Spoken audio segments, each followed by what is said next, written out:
মাত্র 15,000-এ এই ফোনটিতে রয়েছে 120 Hz হাই রিফ্রেশের display, gaming SoC, 50 megapixel camera এবং 6300 mAh-এর ম্যাসিভ ব্যাটারির সাথে 45 watt fast charger in the box.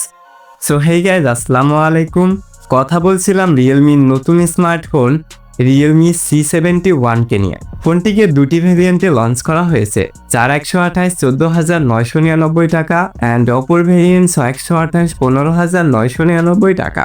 তো আজকের ভিডিওতে আমরা এই ফোনটি সম্পর্কে বিস্তারিতভাবে কথা বলবো। তাই ফোনটি সম্পর্কে বিস্তারিতভাবে জানতে এবং এই প্রাইস পয়েন্টে ফোনটা আপনার জন্য কেমন হতে পারে সেটি জানতে পুরো ভিডিওটার সাথেই থাকুন। তো চলুন শুরু করা যাক আজকের এই ইন্টারেস্টিং ভিডিও। তো ভিডিওটা শুরুতেই কথা বলতে চাই ফোনটির ডিজাইন দিয়ে। তো ফোনটার ডিজাইনকে যথেষ্ট সুন্দর অ্যান্ড প্রিমিয়াম করা হয়েছে। Front glass and back plastic বা পলিকার্বনেট বিল্ড, সেই সাথে এখানে রয়েছে ম্যাট ফিনিশ, যার ফলে স্ক্র্যাচ বা ফিঙ্গারপ্রিন্ট করার খুব একটা সম্ভাবনা নেই। এছাড়াও ফোনটিকে 3টি দারুণ কালার ভেরিয়েন্টে পাওয়া যাবে। সেই সাথে রয়েছে IP64 dust and water resistance, যা এই সময় দাঁড়িয়ে একটু কমই মনে হবে, এবং ফোনটিতে প্রয়োজনীয় পোর্টস অ্যান্ড বাটনগুলো উপস্থিত থাকছে। তো এই ডিজাইনটা আপনার কাছে কেমন লেগেছে তা কমেন্ট করে জানাতে পারেন।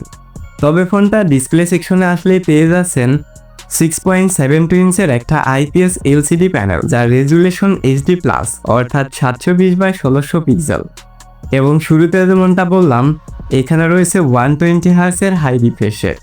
এই ডিসপ্লেটার পিক্সেল ডেন্সিটি হচ্ছে 392 ppi। সাধারণত HD+ ডিসপ্লেতে এত বেশি পিক্সেল ডেন্সিটি এর আগের কোনো ডিসপ্লেতে আমি দেখিনি। আর সিম ব্যালেন্স এভারেজ, তবে লোয়ার সিমটাকে আরেকটু ন্যারো রাখলে বেস্ট হতো। সেই সাথে টপ সেন্টারে রয়েছে একটি সিঙ্গেল পাঞ্চল সেলফি ক্যামেরা। ডিসপ্লেটিতে রয়েছে 720 পিক ব্রাইটনেস, যা ইনডোর কন্ডিশনের জন্য ঠিকঠাক থাকলেও আউটডোরে আসলে কিছুটা স্ট্রাগল করতে হয়।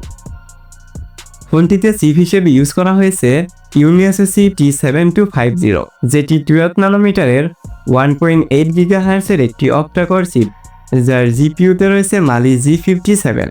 এবং শুরুতে যেমনটা বললাম, ফোনটিকে দুটি ভেরিয়েন্টে লঞ্চ করা হয়েছে, 4128 and 6128, LPDDR4X and UFS 2.2 storage type.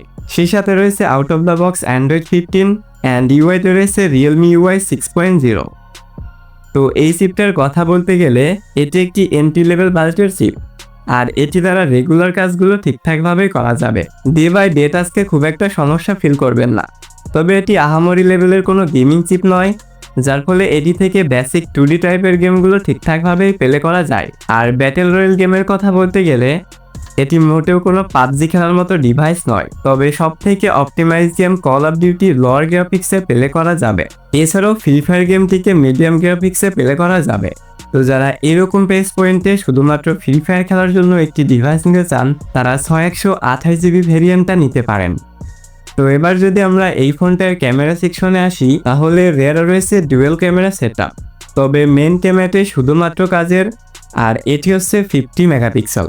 ফ্রন্টে রয়েছে 5 মেগাপিক্সেলের একটি সেলফি ক্যামেরা, এবং ফোনটি থেকে সর্বোচ্চ ভিডিও রেকর্ড করা যাবে 1080p 30 fps পার সেকেন্ডে। আর মেন ক্যামেরাটির কথা বলতে গেলে এটি দ্বারা ডে লাইট বা প্রপার লাইট কন্ডিশনে বেশ কোয়ালিটিফুল পিকচারগুলোকে ক্যাপচার করা যায়। আর লো লাইট পারফরমেন্সটা এভারেজ, যা এই প্রাইসের অন্যান্য ডিভাইসগুলোর মতোই। এবং সর্বশেষ বলতে গেলে ফোনটিতে রয়েছে 6300 mAh-এর massive battery plus 45 watt fast charger. Battery ব্যাকআপের কথা বলতে গেলে নর্মাল বা বেসিক ইউজে 2 থেকে 2.5 দিন পর্যন্ত ব্যাটারি ব্যাকআপ পাওয়া যাবে, এবং আপনি যদি হেভি ইউজারও হয়ে থাকেন তারপরেও 1 থেকে 1.5 দিনের মতো ব্যাটারি ব্যাকআপ পাওয়া যাবে। তো এখন কথা হচ্ছে এই ফোনটা কাদের জন্য।